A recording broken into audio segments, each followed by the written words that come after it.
মুর্শিদাবাদের বিভিন্ন স্কুল কলেজের যে প্রাক্তন স্টুডেন্টস, তো আমরা এক হয়েছি একটা নামে। এই নামটা আমি জানাতে চাই। It is Murshidabad Education Institute Alumni get in ইয়ান। এই গিল্ডের নামে কিন্তু আমাদের মেল আইডি রয়েছে।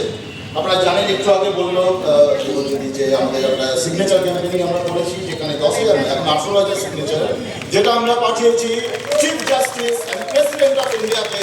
এবং আপনাদেরও বলে রাখি, that has been accepted and forwarded to the respective departments. অর্থাৎ আমাদের মেলটা আশা করব পেয়েছে চিফ জাস্টিস অ্যান্ড প্রেসিডেন্ট। আজ আমরা বহরমপুরের সবাই, আর আমরা সবাই তো বহরমপুরের প্রাক্তনী, আমরা সবাই এখানে কোনো না স্কুল কলেজে পড়েছি। তো এই মঞ্চটা কেন আমাদের অ্যালুমনি না, এটা বহরমপুর মঞ্চ। বহরমপুর তথা মুর্শিদাবাদের প্রতিবার জায়গা হবে না। আজকে হ্যাঁ আমরা একটু হতাশ, কারণ সুপ্রিম কোর্টের রায়টা শুনে না, এটা হতাশ হওয়ার কিছু নেই। এটা আমাদের বলছে যে আপনারা আরো এগিয়ে যান, আপনাদের আরো লড়তে হবে, আপনাদের আবার মিছিল করতে হবে, এইরকম পয়েন্টে আসতে হবে যেখানে জোর গলায় সবাই আমরা শুনে বলবো উই ওয়ান্ট জাস্টিস। এবং সেটা না পাওয়া অবধি আমরা এইখানে আবার আসবো, আপনারা আসবেন। এটা বহরমপুর মঞ্চ, স্টুডেন্টস অফ বহরমপুর মুর্শিদাবাদ, মানে আমরা সবাই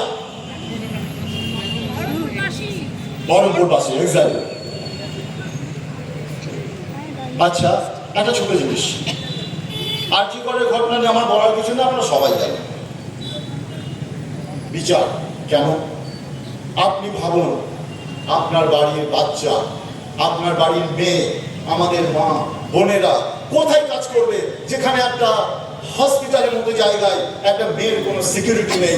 C was been raped and killed. অবাক লাগে এটাই যে বিচারের জন্য আমাদের আজকে রাস্তায় নামতে হচ্ছে। এটা কি আমাদের সত্যি দেশ? এটা কি হওয়া উচিত ছিল? আমাদের তো রাস্তায় নামা উচিতই ছিল না, বিচার তো অটোমেটিক আসা উচিত ছিল। মনে রাখবেন, ধর্ষকরা ধর্ষকই থাকে, তাদের কোনো জাত নেই, তাদের কোনো পার্টি নেই, তারা শুধু লুকোতে চায়। আর আমাদের কাজ সেটাই যে আমরা লুকোতে দেব না, তাদেরকে বার করতে হবে, তাদেরকে আনতে হবে সামনে।